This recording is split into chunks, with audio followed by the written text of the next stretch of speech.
right. Well, good afternoon. Today we are talking to Phil Keiman, an actor from Great Britain. I'll say that because I'm not sure if he's English or from another part of England. I don't want to offend.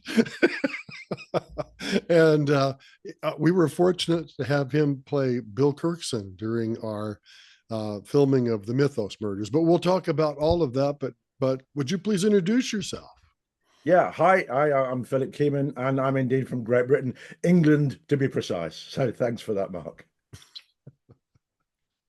And well, tell us about how you got into acting and your background and everything like that. Okay, wow. So I wanted to be an actor since I was a kid. I remember when I was little, my mom used to say, "Would you like to have my birthday? Would you like to have a birthday party, or would you like to take a friend to the cinema?" And my sister always used to have the party, and I always used to want to go to the cinema. So we used to go to see movies, pantomimes, plays. Mom was a great advocate of the arts and that got me hooked. And when I realized that I could do that for a living, it just had me hooked. I've known I wanted to act since as far back as I can remember. Didn't happen straight away. It took a long time for me to get here, but I got here in the end. Yeah. Well, what brought you to the States? How did you end up over here? A woman is the story. Yeah. Julie, my wife, then we met when she was living in London and I was living in London. She was born in Chicago, raised here in Seattle, but was living in London for whatever reasons. And we got together. And in 2000, beginning of 2012, she said to me, "I want to go back home. I miss my mum and dad, and I want to make some memories with those folks. They're getting older." And both my parents have passed away. So I thought, why not? So I began the process of applying for a visa. That took 10 months. And when my spouse visa finally arrived, we put all our possessions in a big box. The big box was then put on a big boat and we moved over to Seattle in the fall of 2012. So you moved to America, Yeah. and are you glad you did? Absolutely. Yeah, I couldn't see myself living back in England. I became a US citizen in 2020. I actually have dual citizenship now. So yeah, America and Seattle more so is my home now. Yeah. Mm, mm. And people still love my accent. So it's great. I get Well, a lot of work with my accent. well, it's a very popular accent in America for Yeah. actors, that's for Yeah. sure. You and Rachel Taggart and Yeah.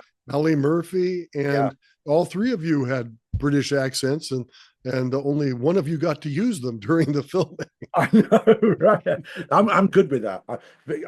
It's so very infrequent that I get to practice my American. It's not very good, so I rely on my British accent a lot.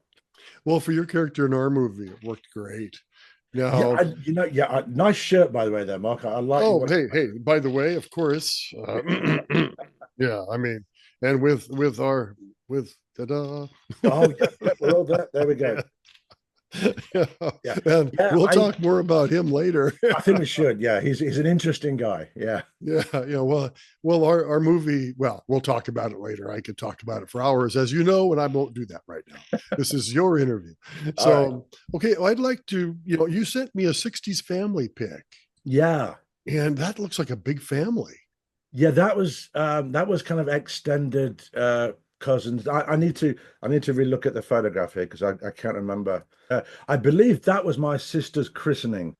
There's a little Now, where baby. are you in the picture? Just so we're sure to see. I'm the little kid at the front with the sweater and the tie on. You can see my knees above my socks. That's me. That was my little baby sister on my right there, and that was her christening. That would be the spring of 1968. So we've got my mom is the other side of the old lady there on the couch. My aunt next to her on the arm. My grandfather behind her. Then I've got a couple of a family friend at the back. My uncle with the split tie there. My aunt with my dad right at the far side there. Another family friend next to him, the blonde lady. Then my nan, my mum's mum at the end there on the far right. Again, a family friend on the couch sitting next to me. So yeah, that was in Derby back in England in 1968. Now, where is Derby in England? What part of England? Okay, so Derby is in the Midlands. It's about 120 miles north of London. The closest city people recognize is Nottingham, Robin Hood and all that kind of stuff. Nottingham is about 25 miles west of Derby. So that's where we Hmm. are. And Derby has a connection with Seattle in that it's the home of Rolls-Royce aero engines. So you get a lot of people coming from Rolls-Royce to Boeing here in Seattle and Boeing over to Rolls-Royce. So that's the kind of connection we've got. But it's not really Really? famous. The only thing Derby's famous for really is the china. There's a section like cups and saucers and plates. Derby fine china, if you collect that kind of thing, is apparently a global thing. Hmm. That and jet engines. And jet engines, yeah. And there are two other famous actors that people may or may not know of that come from Derbyshire, the county. One, well, they both unfortunately passed away. One is the late great Sir Alan Bates, who I was fortunate to be in a movie with. Oh, he And was in Zorba the Greek, right? That's one of yes, his right. most Yeah. famous movies. Yes, Yeah. indeed. Yeah. Whistle Down the Wind, with Women in Love, famous British actor. And the other one is the late, great Sir John Hurt, famous for playing John the, Hurt. yeah. Oh, He I was from, loved him. He was so good in so many things. yeah, he was a Derbyshire, fellow Derbyshire guy as well. So, yeah. So that's who are famous coming from Derbyshire. You'll probably love him when he was so twisted as Caligula back in the Oh, absolutely. original I Claudius. Yeah, yeah. And from that to from the Elephant Man to Alien to the Osterman Weekend. He was just such a wonderful actor. The Naked Civil Servant when he played Quentin Crisp, he was just so diverse. He was just tremendous. Oh, yeah, one of my favorites, Yeah, actually. Yeah, yeah, and a good sense of humor too. You know, tremendous. So yeah, yeah. one time I read an article about him, and you'll appreciate this. He was married to a woman who he later divorced, but he said during their marriage, she especially liked him coming home after he was playing Caligula because she said the nights were wild. Yeah, that's taking your work home with you, isn't it? I like that. In a good way, In a good assuming way. he didn't go like Caligula did all the way Not full blown Caligula. Let's dial that down a little bit. Yeah. there. No, that's interesting. Now, then you were a Boy Scout, apparently. I was a Boy Scout. Yeah, that was something I got into kind of later, maybe when I was at 14. I fell on it by chance. I had a best friend who lived across the street from me, and he used to disappear every Friday evening. And I said, "Where'd you go?" Because I'm a scout. Really? I didn't realize because this is all my youth were obviously pre-internet, so I didn't know these things existed. And I said, "Can I come along?" He went, "Sure." So I joined the scout troop and I had a few years there. That was a lot of fun. I learned a lot, made some good friends there. Yeah, Hmm. it was Hmm. a good time in my life. Yeah. And And I went, then as far as I'm concerned, you went crazy and you became a skydiver. yeah, that was in my 20s. I first jumped in 1985. Um, it was something I wanted to do, and I was a big motorcycle rider, and a group of us went to a motorcycle exhibition and a big centre in the UK, and this parachute display team jumped in, and I thought that looks fun. I'd like to have a go at that. And I didn't know how to, again, didn't know how to find these things. And there was an advert in the local newspaper for first jump courses. It was quite a ways away, so I signed up, went for a week, and only managed two jumps because the weather was bad, and had round parachutes then. I did two, I think three jumps total, and so I left it. And a year later, a guy who I was working with said that he jumped at this centre in Nottingham. Which was, as I said earlier, 25 miles away. So I didn't realize there was a centre that was closer. So I went there. This was 1986, retrained, and it changed my life because I'd started working and I discovered motorcycles and stopped exercising and I'd put a few pounds on. I weighed 280 pounds. Whoa. Yeah, Whoa. Well, I was no, a I mean, in our movie, you were supposed to be a little bit heavy as part of the character, but you yeah, weren't anywhere close to no, 280 no, pounds. no. I was a big guy. I was a big guy. And one of the instructors took me to one side and said, "Look, if you want to carry on in the sport, you need to lose a little bit of weight." And I said, "Well, how much? What's the maximum?" And he said, "Well, it was 14 stone, which is about 190, 200 pounds." So I lost 112 pounds in 6 months. Wow. And I was 168 pounds and carried on jumping. Um, Met my first wife skydiving with skydivers. We took our parachutes on our honeymoon, jumped over in Florida. In 1993, I became an instructor. And in 1996, I became a tandem instructor. And to date, I've done 2,500 jumps. I've Are jumped you all over still the world. jumping? I want to get back into it again this summer. My goal this year is to put a skydive into a movie. And I'm in talks with one of the guys I work with on the 48-hour film festival here to do that in the fall. So I want to get back into my jumping again. But I love it. It's free fall is my happy place. I just love it up there. Well, now that I know this, thank you for telling me. I'll keep that in mind. Yeah, yeah. Now there's a thing you have called M126 or MI26, NI a 20. helicopter jump. Yeah, that was over in France. They have what's called a boogie, which is a week-long gathering of skydivers, and it's over in Europe, and they bring in a big aircraft because people from all over the world come to these things. And that year, 1992, they brought a Russian Mi-26 helicopter, which is the world's largest helicopter. The tailgate on that is wider than a C-130, wider than a Hercules. I also jumped to Hercules the 2 years after the helicopter. That was this photograph was my 400th jump. We were at 14,000 feet from that, and we did a few formations. That was just a group of friends, but that was tremendous. It was very Russian utilitarian aircraft. There's nothing inside. It's like a cavern, and you can see the prop shaft running from the main rotor all the way down to the tail rotor, and they drop down a foot at the back under the tail rotor, so when the thing takes off, the tail rotor doesn't hit the ground. So this leg hits the ground, and then they take off, and they keep the tailgate open all the way to altitude. So the views out of the back are absolutely incredible. That's one hell of a jump ship. I love it. Yeah. I've Wow. also jumped a smaller one, a Bell Jet Ranger, which is a smaller helicopter. And from that one, I jumped that one from 5,000 feet. And I was sitting at the back, no doors on it, in the footwell with my feet on the skids, facing out. And I rode that all the way up to 5,000 feet like that. We What's the started, highest jump you've ever done? just over 20,000 feet. That was from a Hercules, again, over in France. Place called How could you breathe okay up there? Oh, yeah, they had onboard oxygen. And interestingly, the people that relied on the onboard oxygen were the people who smoked. It was very noticeable who the cigarette smokers were. I didn't take it. We weren't up there that long. Right, you'd fall pretty quick down the Yeah, 10,000 you feet. get up to 120 miles an hour in 12 seconds. So it's not noticeable. We came down once because they kept us at altitude for too long. Marseille air traffic control wouldn't let us run into the drop zone because of air traffic, and they made us come down because of hypoxia. But that was the only time. I've done maybe a dozen or so jumps from around that altitude. But you get a lot of free fall time, 90 seconds plus. And we were doing like 50-person formations and things like that. It's a lot of fun. Wow, Yeah. wow, wow. I've jumped night jumps are fun as well.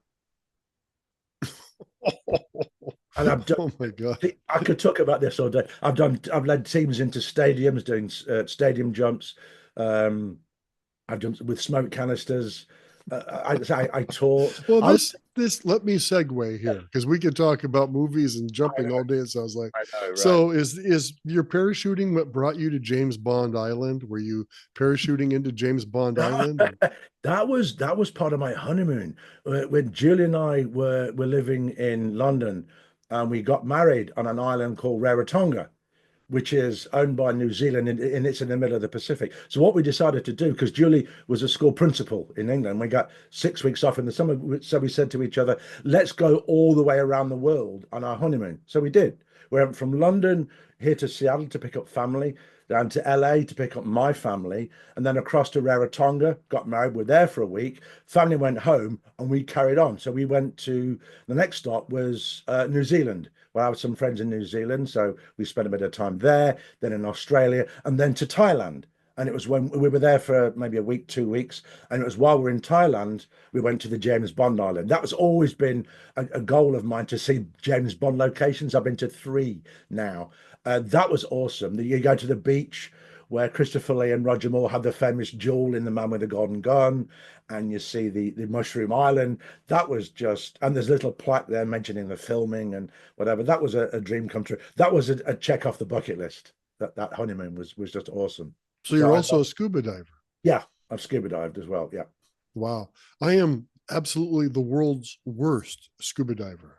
How I so? have a I have a license for deep water diving, and Yeah, it's a joke. My ears won't let me go down 10 right. feet anymore. So as a Yeah. deep water diver, I'm pitiful. I just wave goodbye to my friends and basically snorkel. It's Well, horrible. your air lasts longer if you stay closer to the surface. So, yeah, I remember doing my deep dive on my advanced certificate, and we were following a reef, and I thought this isn't very deep. I just because you're following the bottom, it didn't seem like we were descending until I looked straight up, and it like whoa, and the surface seems so far above me. And it's during that, and it's during skydiving where you learn to relax and rely on your equipment. If there's nothing you can do if you panic. So what's the point? So Mm, you have mm. confidence in your equipment and you enjoy the experience. And I found that with diving as well as skydiving. Yeah. Now, your skydiving have something to do with you being a fan of Chris Hadfield? Um, no, my love of space started when I was a kid. Again, a wonderful, they all were wonderful family Christmas.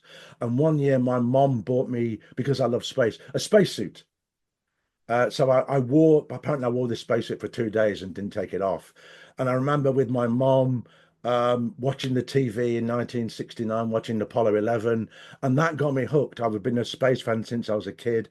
In 92, we actually brought my mom over to Florida on vacation, and we saw, no, sorry, not 92, 2000, was it? No, it was 92. It was we saw the maiden launch of the space shuttle Endeavour, which was built to replace the Challenger after the accident in '86, and that was an amazing experience. And I've loved astronauts, and when I found Chris Hadfield was coming here to Seattle, I had to go. He's a Canadian. I first found Chris Hadfield because he's famous for covering the David Bowie song Space Oddity in the International Space Station. He sang that with his guitar, and he came to Seattle on a book tour, and I met him in 2013, and he came back in 2014. I met him again, and in 2023 he came to the Museum of Flight here with his astronaut band. Everybody apart from the lead singer, who was the wife of an astronaut, was an ex-astronaut, and he sang Space Oddity there. And to be in the same room as him singing that, when I watched him sing that on the space station, I had what I call a nerdgasm, because it was just it's such an experience. I've loved space. In fact, Julie, my now sadly ex-wife, her father, late father, was a geologist who examined some of the rocks that the Apollo missions brought back. And I had some amazing conversations with him, with Stuart. So space has been a big part of my life, hobby-wise. I'm what they call an armchair astronaut. Wow. So you've been a skydiver, you love space, Yeah. you love to travel, you love scuba diving, you're happy to be in America right now. Right. And but I'm supposed to ask you about what is your day job when you're not acting or skydiving or traveling the world? Okay, so my day job is kind of acting. I found it on a thing called Theatre Puget Sound, which is a hub for actors and production companies to post jobs. And this ad popped up from the University of Washington looking for standardized patients, and I applied for the job and got it. This was back in 2014. And what we do predominantly here at the University of Washington with the medical school is we role play patient provider encounters with medical students, pharmacy students, nursing, etc. And we assess them on their interpersonal skills, how their physical exam techniques go, and we critique them. It's part of their ongoing education and their practical exams.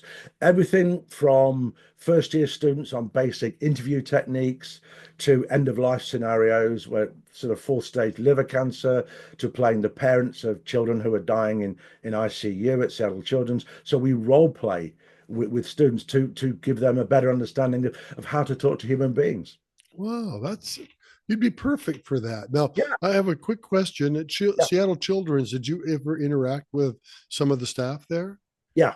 With doctor pediatricians, yeah. Okay, well, you didn't react with the chief of security at any time. Not that you'd be a security issue, but Uh, my brother used to be the chief of security there. oh, okay.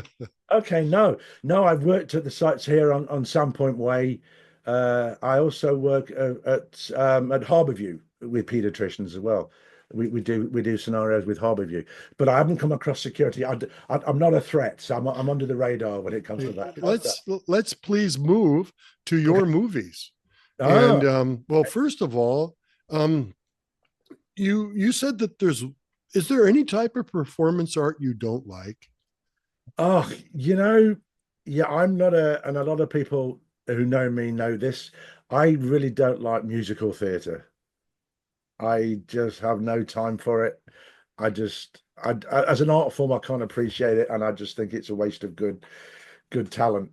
So anybody out there that likes musical theatre, sorry, but in my world, if you in any kind of emotional or whatever situation, you don't spontaneously burst into song, and I don't get it. Even though I've been in quite a few operas back home. I just don't get musical theatre, but that's the only part of the whole arts world that I don't appreciate. Well, it's not my thing either, but I must admit I have a soft spot for The Man of La Mancha, the movie. Okay, Yeah. I don't know it and probably will never watch it, but that's yeah. I mean, it's for me, it's kind of like religion. It's not my thing, but I respect people's right to believe in or appreciate what they want to. That's up to them. Mm, mm. Well, yeah, yeah. If I could sing, I might like musical theater more, but when I sing, the animals gather and people scream and run the other way, so it's not a Yeah, good thing. I refused point blank to sing in an audition once, even though it was a non-singing role I was going up for. I refused. I even speak out of tune sometimes. I just can't. I can't do with it. So can't sing and I can't dance. But I respect people who can or play musical instrument. It's just that's one thing. At our request, you sent some nice pictures of some performances you've done over the years. Yeah, And yeah, it's funny for a guy that doesn't like musical theater. You've been in operas, been in you were yeah, in a Macbeth opera. yeah, yeah. That's by Verdi. That was my first opera. That was back in 2002 at the Royal Opera House in London in Covent Garden. And that was I think probably the longest audition I've had. That was like 2.5 hours. We had a break in the middle of the audition. I think they whittled us down from 200 down to like six who got the job. And in London, in operas, actors do what the chorus, the singing chorus, either can't do or won't do. So in Macbeth, I'm the guy right at the very back on the cross there. I was suspended on the cross. That was the dead Thane of Cawdor. That was right at the very beginning of Macbeth.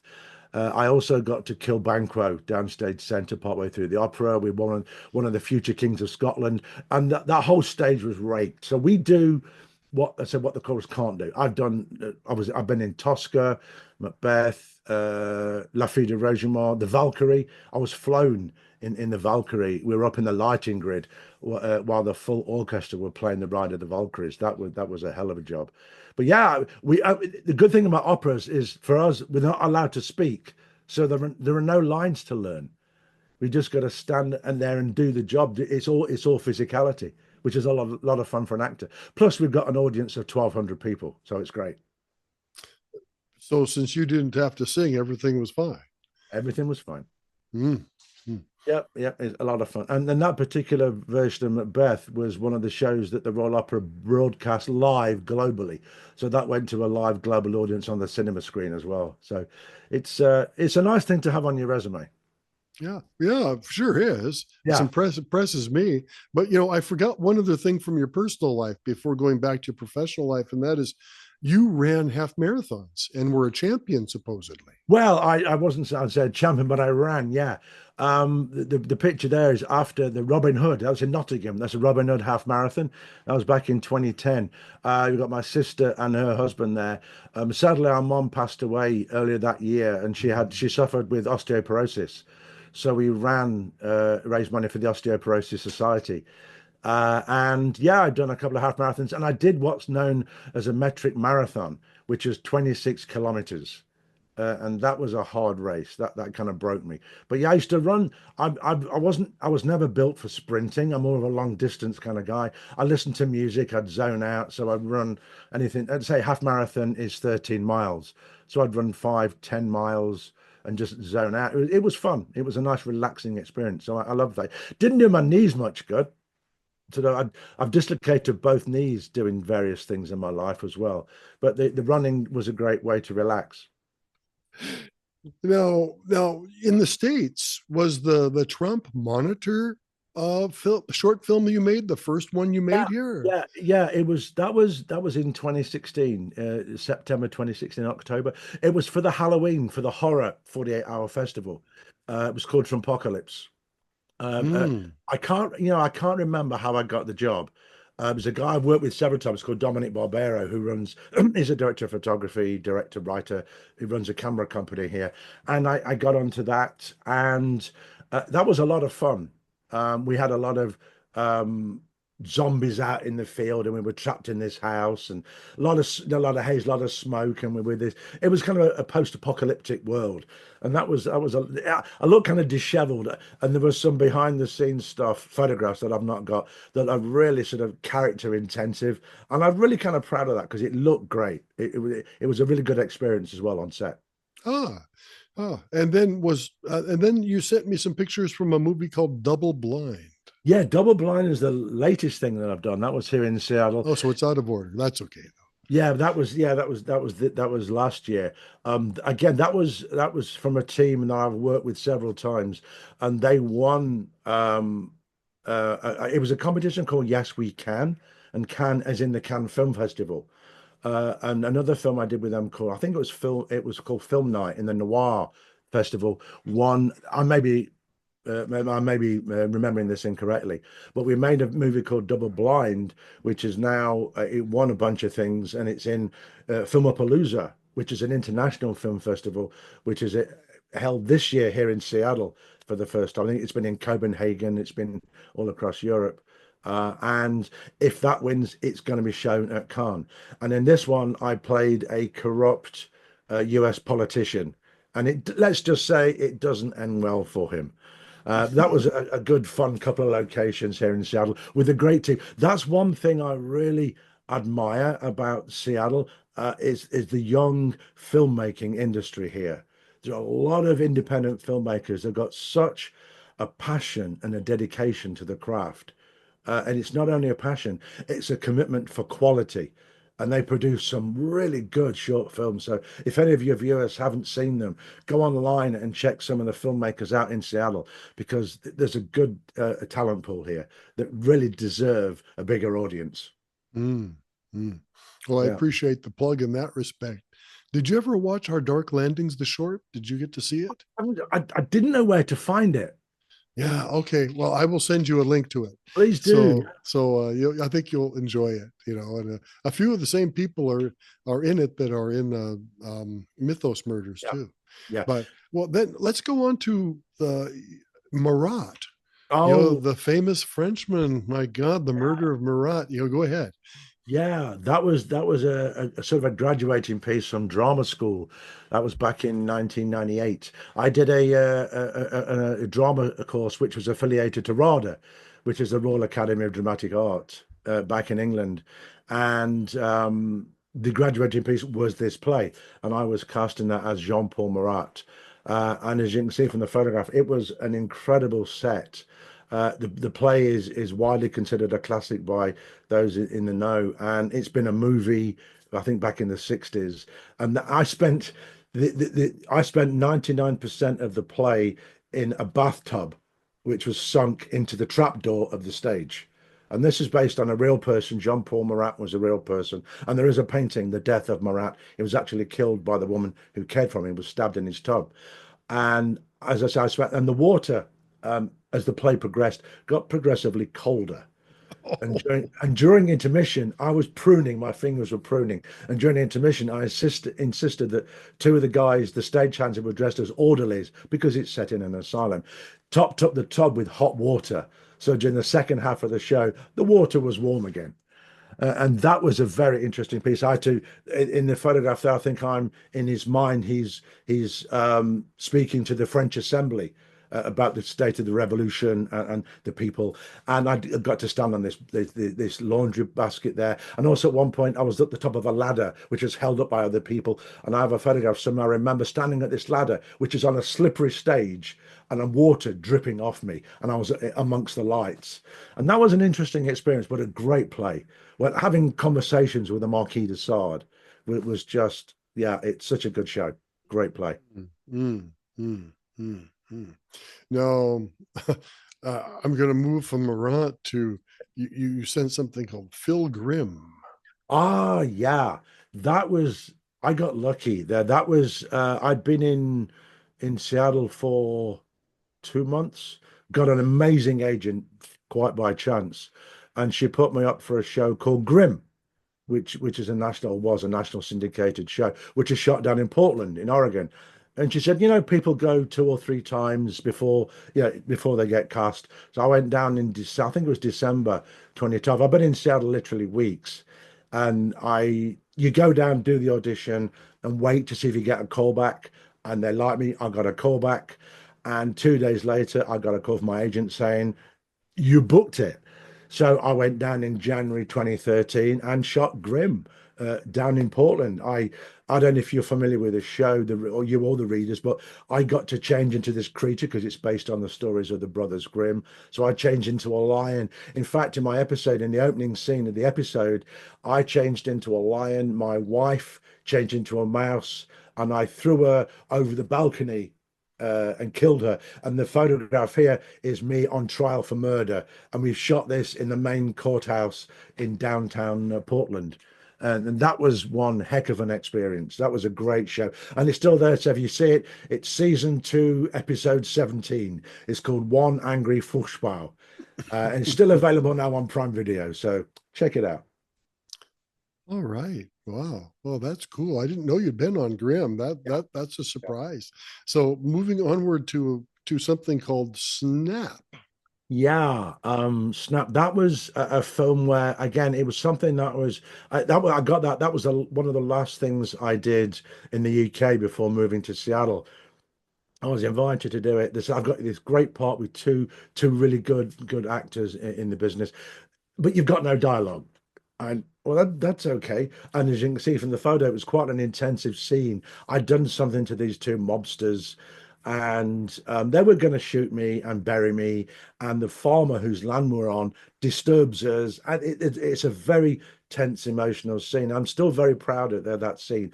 And one of the guys, one of the assassins, went on to be in the Batman, the movie, is it Robert Eggers movie that the not is it Robert Eggers, the Batman? Yeah. With Robert Pattinson, he's in that. The other guy's been in Star Wars, he's been in Game of Thrones. So to be on screen with these guys was a real experience. Again, that was an intense weekend, but a lot of fun. The finished product is very good. Oh, that's cool. You've worked with Yeah. some great people. You've had a great range of experiences. And I notice oftentimes you play corrupt people and politicians who are about to be executed in some way. Yeah. But, and have you played any nice guys? Yeah. Yeah. What I didn't send you photograph wise, I'm in a show that I shot over here, called The Scottish Play, which is on Prime Video. We've got 6 episodes up and another 4 in post. I play an English actor in a theatre company here in Seattle, and they're putting on Macbeth. I seem to have been drawn to Macbeth. Mm. I play this guy who plays Duncan in the play. But the theatre company, the director goes AWOL. I end up having to take over the show and direct the show. And he's a sympathetic character. So I do play the occasional nice guy. Yeah, yeah. Oh, well, in our movie, you played a nice guy. Yeah. Bill Kirkson was a great character to play. Yeah. Well, hopefully you'll get to play him in Mythos Murders too, also. But Oh, that would be good. Yeah, I would like that. Yeah, I guess my accent and I know I'm never going to play the romantic lead looking like this. So I take the roles. And I did a short film here not long after I'd arrived, and one of the crew said, I can't believe we actually got a Brit to play the bad guy. So that's the kind of response I get. But it is fun to play both. Hey, Alan Rickman made a career out of playing baddies. So who am I? And he was the nicest guy in the He world. was the nicest guy. On stage, I played a lot of nice guys. I played, I don't know if you're familiar with Noises Off. Uh, I played the director of the play in Noises Off. I played Father Christmas. That was my first role on stage here. So yeah, I like to see what's out there, what I can bring to any role, really. Yeah. Well, I think you're able to do them all too. But let's move to another one you sent a picture for, which is Tis Pity. Ah, Tis Pity. Yeah, that was my first professional play back in my hometown of Derby. I was back in 1997. I'd done it as an amateur while I was still transitioning careers. I did a community play or two community plays, and they picked people who kind of had a flair for the business to be supernumeraries in a show. And this was a big full main stage production in Derby Playhouse, which is a 500 seat theatre. And again, we got stars of television. A couple of the main stars in this play were stars in soap operas on TV. One had done a police series, and it was a real good experience to be in a full-blown stage production. And it's where I got to work with, for the first time, an accredited fight director. We had some knife fights and unarmed fights, so that was a really good stage experience. Hmm. Yeah. Hmm. As you can Wow. see there, we're taking this woman away to be, we're going to kill her, basically. We're going to execute her, and she's fighting to the last. Yeah, I was Hippolyta, I think her name was. Uh, So, wow. yeah, I was kind of an intense scene. Well, now, well, we've talked about a lot of things, but before I move on, I want to ask you about your name. Ah, yeah. Philip Keiman, I'm known as professionally, but Keiman isn't my real name. And there is a reason. It's not one of these vanity things that some actors do. Um, I joined British Actors Equity back in 1998, and I was told that my real name, Philip Allen, there was already somebody registered as Philip Allen in the union. And as you know, one name, one actor, that's your business. So I couldn't be Philip Allen. And I was hunting around for names, and it was my sister who suggested I mix our late father's two names. His name was Norman Keith, but he went by Keith Norman. So we picked, or she picked, the KEI from Keith and the MAN from the end of Norman and made Keiman, which Hmm. seemed a nice tribute to him. And it was a unique name. And I put that forward to Equity and they accepted that. And I've been Philip Keiman since then. So that's why Philip Keiman. Yeah. Well, hey, well, let's move on to the Mythos murders, which is, Oh, of course, dear to let's my do. heart, and we're Yeah. both wearing the shirts You and know, why not? everything. But how was that? How does that production rate in your repertoire? How did you feel about the people and the cast and the crew and everything? Oh, it was possibly the most fun I've ever had on set. The location is tremendous. The people, yourself, the writers, the producers, Sandra, the director, the rest of the cast, all the crew. I've worked with a few of the crew before, and some of the cast, and it was just the most fun. It was even fun just to do the audition. My other half did that on my belly hanging out, hanging on this chair and playing this guy. I always try and make them English. I made this guy English. I thought that's what I do. If it fits with a character. And I remember I was at Denver Airport coming back from a University of Washington job when my agent called to tell me I'd got the job. And I was in the middle of the main concourse in Denver Airport with nobody to tell I got this amazing part in this amazing movie. And so I had to hold that. I went down to Yelm in August and just had a tremendous day. It was so much fun, and I just can't wait to see the finished product. I did a bit of research on Lovecraft and his works, and it was just an incredible world. I feel privileged to be a part of this. It was just an awesome experience.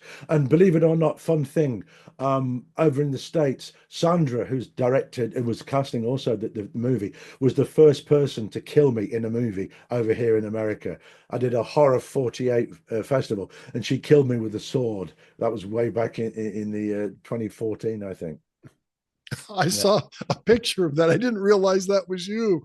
Yeah. I just Yeah. That's hilarious. How was Sandra as a director? I'm asking people that, you know. She was one of the most collaborative directors I've worked with. Yeah, I had an idea. I had an idea that this is just an example, would cough because he's not in the best of health. And she liked that and kept it. And she'd come back in between takes and say, and don't forget to cough. And so she kept things in, she collaborated. Her direction was always on point, and she was just so lovely to work with.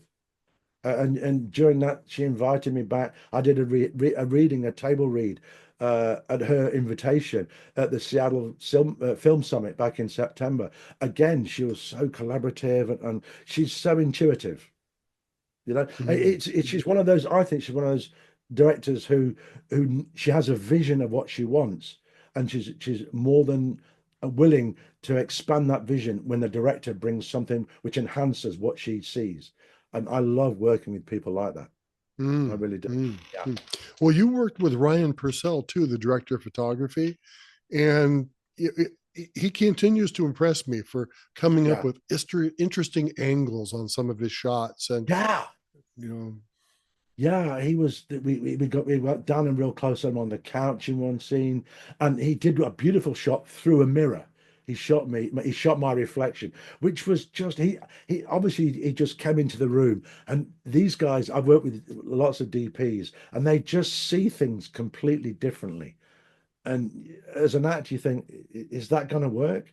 And then you watch the take through the monitor, the replay, and you think, oh wow, I didn't even see that. So these guys, again, they make a performance. They really do with what they do. They make us look great. Mm, Yeah, mm. he was awesome to work with. Yeah. Well, your whole scene, you know, your scenes were with Bonnie DeChone, who played Yeah, Mo, yeah. and you guys seemed to hit it off real well together. You know, great. Yeah, I met Bonnie at Sandra's house when we rehearsed. We had one day of rehearsal, and we just connected. We chatted. We got a kind of parallel backgrounds in a way in theatre, and she's a triple threat. She's musical theatre, and we just connected on our theatrical backgrounds that aside, and we brought that connection to set. I think, and I've not seen any footage yet, but you say it worked. And yeah, I felt really comfortable with her, and we worked well together, I thought. So yeah, Oh, I've seen clips, of course. yeah, We're getting close to having it finished. And you yeah, guys exactly. went great together. You That's know, awesome. it was really cool. I'm wondering if there's anything else that you'd like to say or talk about before we sign off on this rascal. Um, No, I'm grateful for every opportunity that I've been given since I arrived in Seattle. And I would say just it's been luck. And just go with it. Whether I always kind of think in this business, and this applies from when I first started, you may think something is a dead end when you get to an audition or whatever, but I see a dead end as a door that you can't see yet. There's a door beyond the dead end. I've been for auditions where I didn't get anywhere, but that audition has led the auditioners talking to somebody else who's got me the part. So I'd say to anybody watching who wants to be an actor, just keep going, follow your gut, keep going, and don't be disheartened. And I'm certainly, I now my the offers are getting fewer, but as I always say, I'm too old to play Hamlet, but I'm too young to play Lear. So just Mm, mm, keep going, keep working, and mm. enjoy the experience. And I certainly am. Well, you And know, with two a lot of things. this experience, I'm grateful for you, Mark, for inviting me to talk to you today. Well, I was going to say two things about that. And one is that, you know, I believe that talented people like you, who are also nice guys Thank or you. nice gals, I hope that this webcast gives people a chance to get to know you, and maybe some casting director will say, hey, I want that guy on my film, you know, or on her film, you know, whatever, you know. I mean, that's one reason yeah, one big reason I'm doing this, you know, is just for that. Matt Damon said something when he was a up and coming actor and hadn't got many hits, and he kept going to auditions and he was getting pissed off.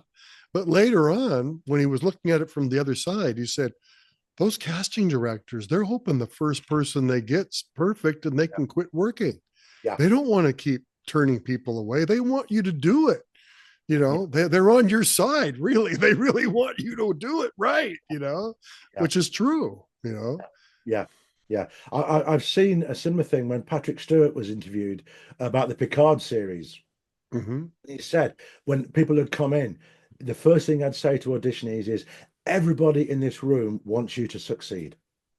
Everybody is on your side, and it's difficult to picture that when you're coming into a room with an audition panel. But it's true. You're right. Everybody wants their job to be easy. They want you to be the right person. And as Michael Keaton once said, you treat every audition as a job. I'm going to work today. It's a gig. It's a job. I've worked because it's a welcoming. It doesn't seem like it at the time, but an audition room is a safe environment for you to practice your craft. And Hmm. Brian Cranston has said the same thing. And I think the older I've got, the more I've appreciated that mindset. It's not easy when you're at a drama school to deal with failure or to calm the nerves in auditions. But it's true. Nobody wants you to fail, or you wouldn't be in that room. It's as simple as that. Hmm.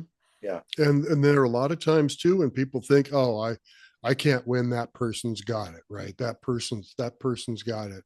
And they go in there relaxed because of that. Yeah. And they end up, they talk and they go, that last person, I think that's really the one we want after all. Yeah. Yeah. And that happens quite often, Yeah. you know.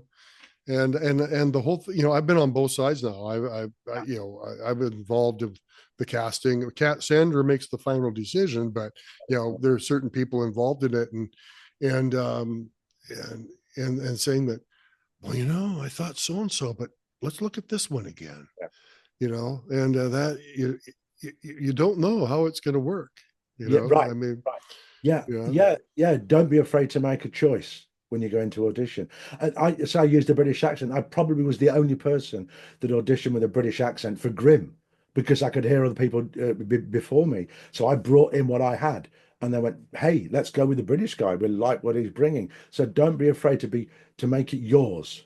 Don't. Hmm. What it's always difficult and virtually impossible to second guess a casting director for what they want. So bring in what you have. If it's not what they want, it's not what they want. And But if they see something in you, they'll do the callback and say, "Hey, let's see how he accepts direction. right, Try it right, this way." And yeah, then, and yeah, and and that's cool too. You yeah, know. yeah. Or they could be talking to a fellow casting director. Hey, I saw this person today. He'd be just right for your. He's not right for me, but hey, I think he would be a good fit for your project. This So happens so yeah, often. Yeah. yeah, And that's kind of what these interviews are for me, is that I'm right. telling people, hey, this is a good guy. Take a look at him. Yeah. And instead of them having to call me up, you can just give them this link Yeah, and I check out can my talk to him afterwards. yeah, You know, check out my IMDb page. My reels on there and all everything's on there. So yeah, sure, sure. Well, hopefully this will add a little bit to it. let's I hope mean, so. Yeah. yeah, well, hopefully it'll be worthwhile. But hey, well, thank you very much for today. Hey, you're You very know, welcome. I say thank you. and great to see you. And I'm proud to see you wearing that shirt. Yeah, Proud of it. but hey, thanks again. Thanks a lot, Mark. I appreciate Okay, it.